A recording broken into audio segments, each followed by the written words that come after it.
Then Peter came to him and asked, "Lord, how often should I forgive someone who sins against me? 7 times?" "No, not 7 times," Jesus replied, "but 70 times 7. Therefore, the kingdom of heaven can be compared to a king who decided to bring his accounts up to date with servants who had borrowed money from him. In the process, one of his debtors was brought in, who owed him millions of dollars. He couldn't pay, so his master ordered that he be sold, along with his wife, his children, and everything he owned, to pay the debt. But the man fell down before his master and begged him, "Please be patient with me, and I will pay it all." Then his master was filled with pity for him, and he released him and forgave his debt.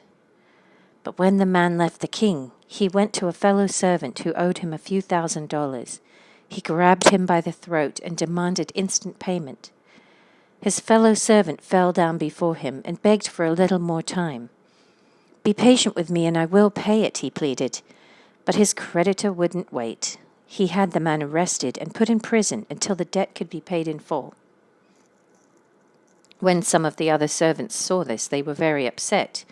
They went to the king and told him everything that had happened.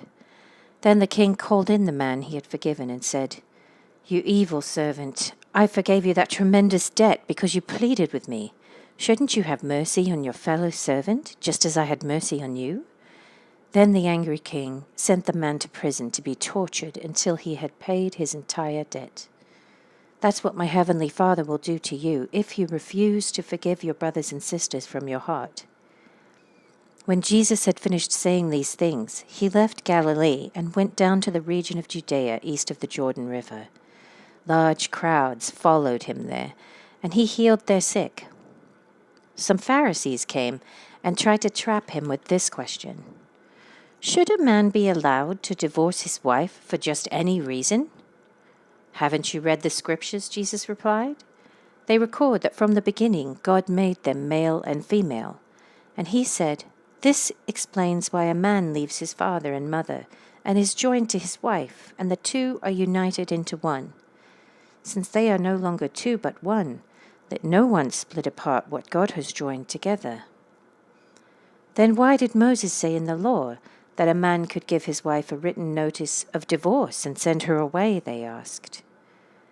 Jesus replied, "Moses permitted divorce only as a concession to your hard hearts, but it was not what God had originally intended.